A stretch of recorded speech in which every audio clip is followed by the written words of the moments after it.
This is a presentation that I gave at Camp FI, which stands for Camp Financial Independence in Joshua Tree, California. And the presentation really tries to explore the notion of what is financial independence. There are many different definitions of it.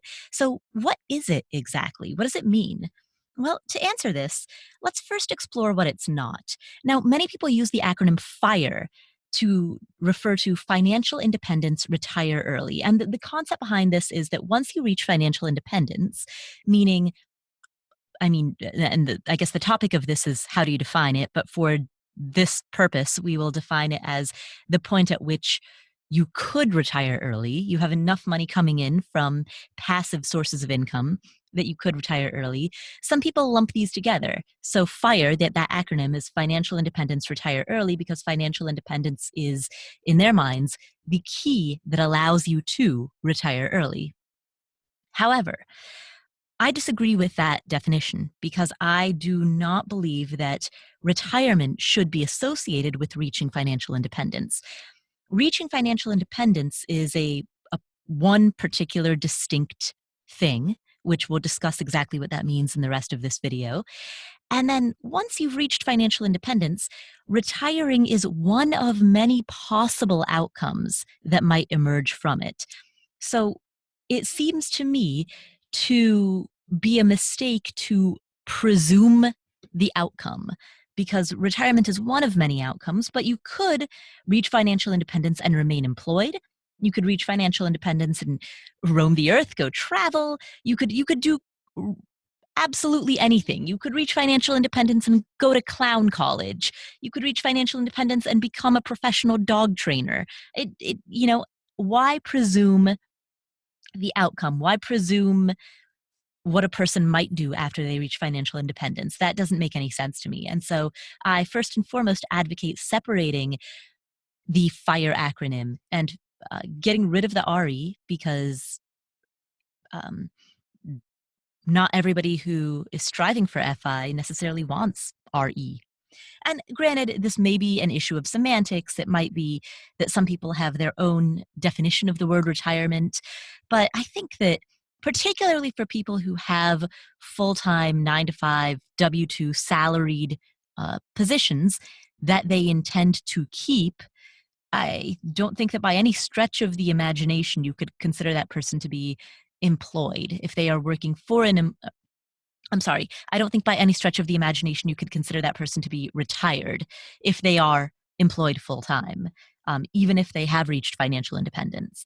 So, for all of those reasons, unless we extend the definition of the word retirement to be so broad that it loses all meaning, let's just drop the word retirement entirely. That's my take on it, at least. I know many people will disagree with me on that. So, so that's the first component of it. Now, after that, and this slide kind of summarizes it perfectly. Why presuppose any outcome? Why presuppose the outcome of retirement when it's only one of many possible options? So that brings us to what is FI specifically. Now, some people say that FI is the point at which your potential passive income can cover your living expenses. Now, what I mean here when I say potential passive income is that many people, even once they have the portfolio balance that would allow them to cover their living expenses. Let's say that your living expenses are $40,000 per year and you build a portfolio of $1 million. So at the 4% withdrawal rate, 4% of 1 million is 40,000, which means that you could draw down 4% of your portfolio annually, and your drawdown, your portfolio will be able to cover your living costs. However, just because you have that 1 million portfolio balance does not necessarily mean that you are going to live on it. FI creates the option, not the obligation, to live on your passive income. And I think this can confuse a lot of people who are new to the FI community, because they're like, wait a minute, you talk so much about building passive income, and yet when you have the opportunity to live on passive income, you don't actually harvest it. You continue to reinvest it. What's up with that?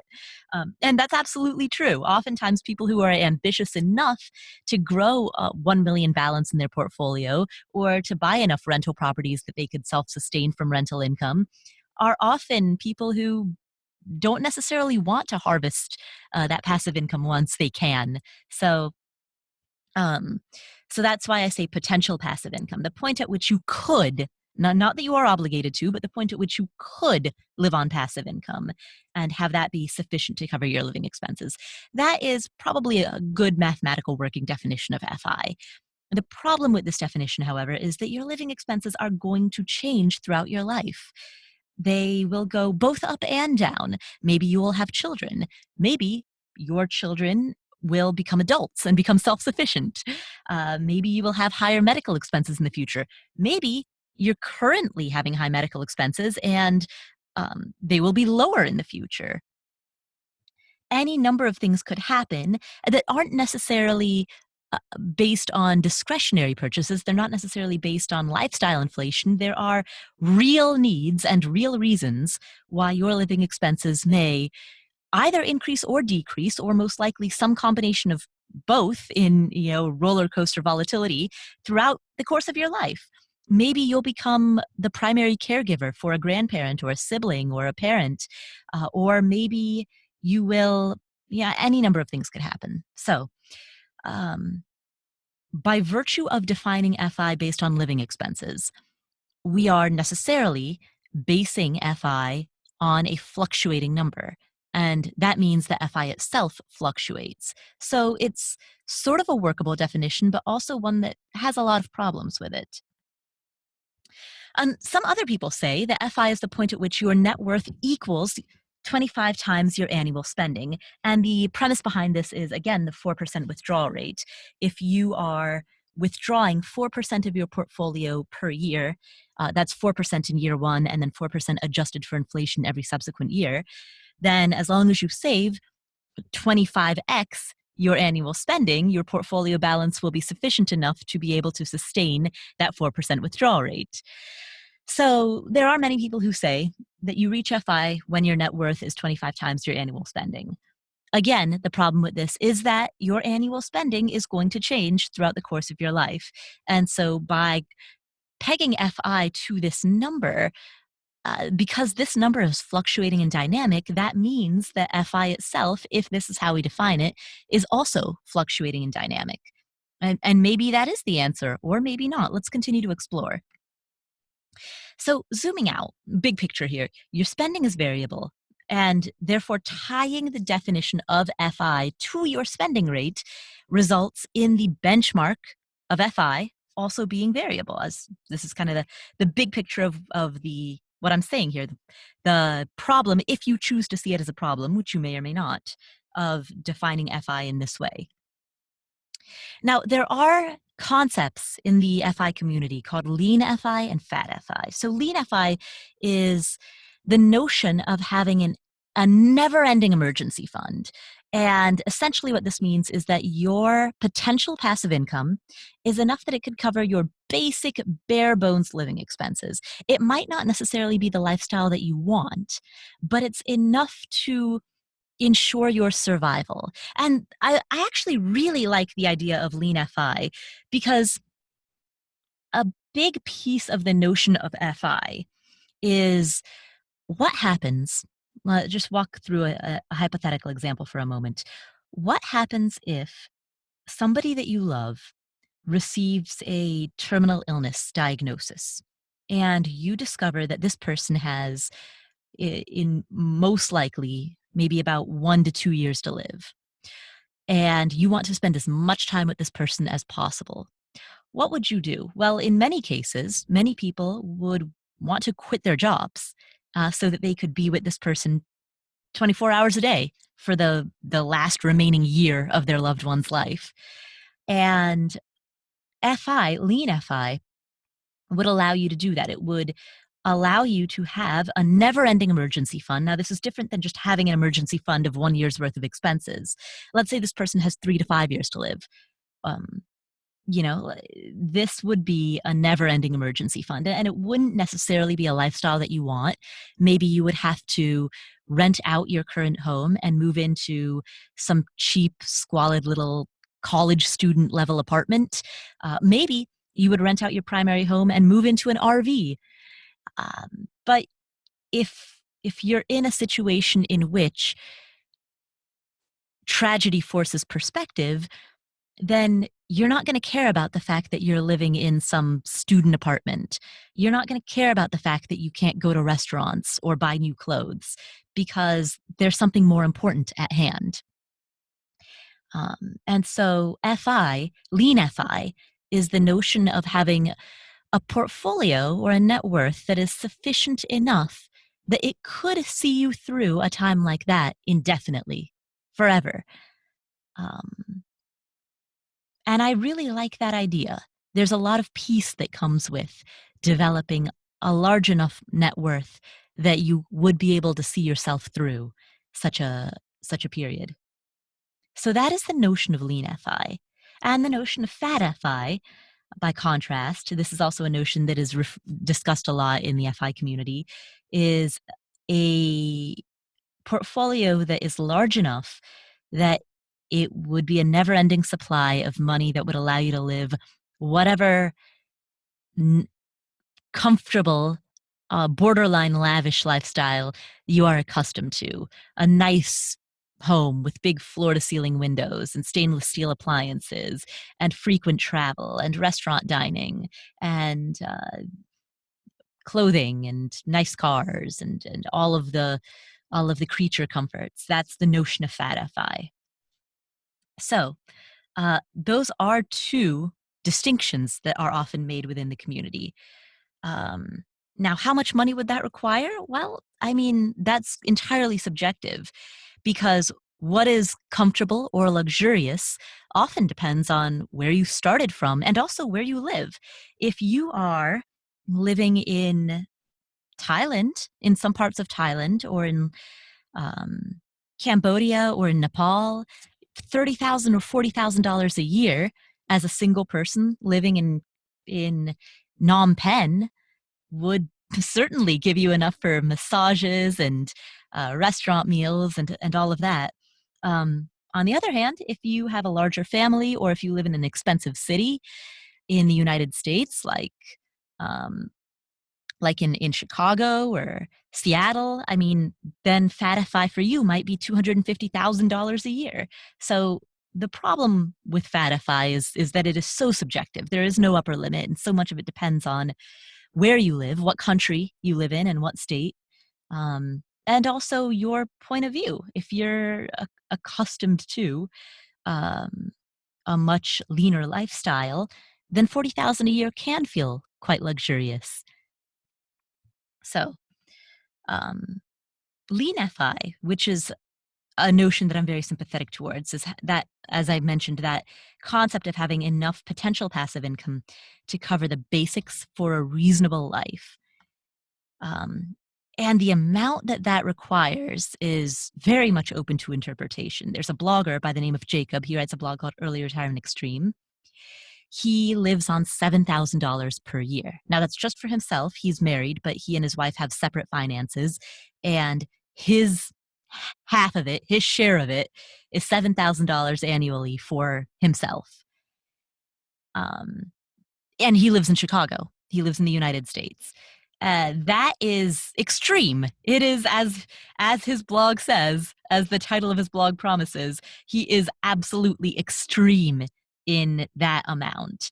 I think very few people would say that anyone could comfortably live on $7,000 per year, even with a fully paid off home. There are others who say, you can live lean but reasonably at $25,000 a year, assuming that you live in the United States, $25,000 a year. But they might argue, is that $25K per adult or for a couple or for a family of three? There are, within the FI community, many interpretations of how much this means, and also many assumptions. Does this assume that you already have a fully paid off home? And so you're living on $25K a year plus a fully paid off home, or is it 25 for everything? The broader point here, zooming out, is that the definition of how much money does a person need in order to even achieve lean FI is quite subjective. Other questions: do you need to be debt free, or can you be FI even if you do have existing debts so long as your passive income can cover the minimum payments on those debts. And specifically, I'm thinking about lower interest debts like mortgages or perhaps some student loans. Is debt free living a necessity for being FI? Yes or no? That's open to interpretation. Do the numbers include large one time payments that you may have to make, like paying for your children's college or for IVF treatments or for legal fees or for any other big one time expenses? Or does FI merely cover your ordinary costs, your day to day expenses, and those lump sums that happen irregularly come from a different bucket that is not considered within whether or not you're FI. Um, what happens if the cost of your necessities rise considerably in future years?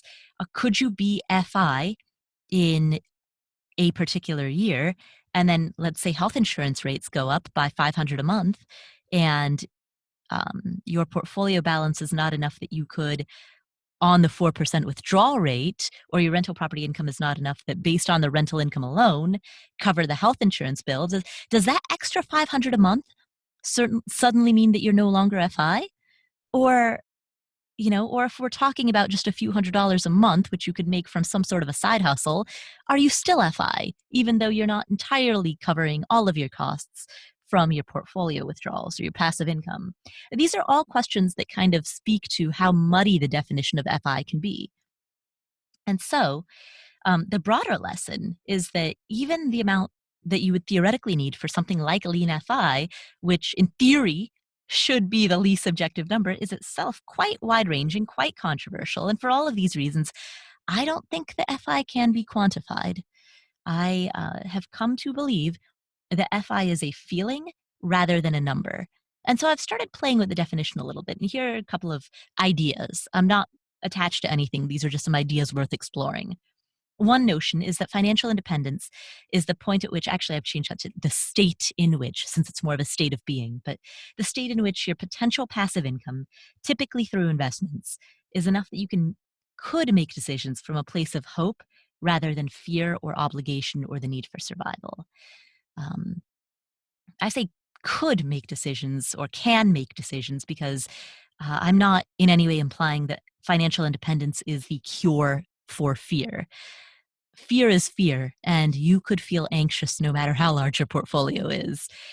Um, there is inner work that you need to do in order to get rid of your fears and anxieties.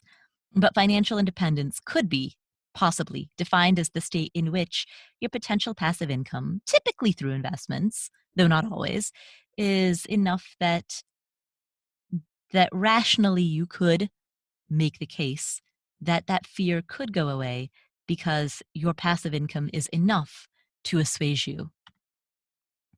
So that might be a workable definition. Another possible definition is that FI is the point at which your potential passive income is enough that you're just not worried about survival anymore. And again, we go back to that example about if you have a loved one with a terminal illness and you rent out your home, move into an RV or move into a cheap apartment and quit your job and spend all of your time with that person. It might not be the ideal lifestyle that you would want to sustain forever, but at a minimum, at least you could spend that time with that loved one. Um, you know, is that what FI is? Maybe. Another possible definition is that it's the point at which your passive income is enough to relieve your financial anxieties. And again, nothing will relieve overall anxiety. That is a deeper issue, but it's enough that you can take a financial sigh of relief. Another possible definition is that it's enough to change the way you make decisions. And this may be my favorite definition of all. And again, I think the common thread here is that these definitions are all highly subjective and very open to interpretation. And this goes back to my previous statement that I just don't believe that FI could really be quantified. It seems to be more of a state of mind and a state of being and a philosophy of living than it is a number. So I wanted to pose those ideas, put those ideas out there for the purpose of exploration. I don't have the answer. I don't know if there is an answer, if an answer is possible. But these are some of the definitions, some of the ideas that I've been toying with. So I would love to hear your thoughts. Please share them at affordanything.com, where I write frequently about the notion of financial independence. Also, don't forget to subscribe to this YouTube channel so that you will never miss any upcoming videos.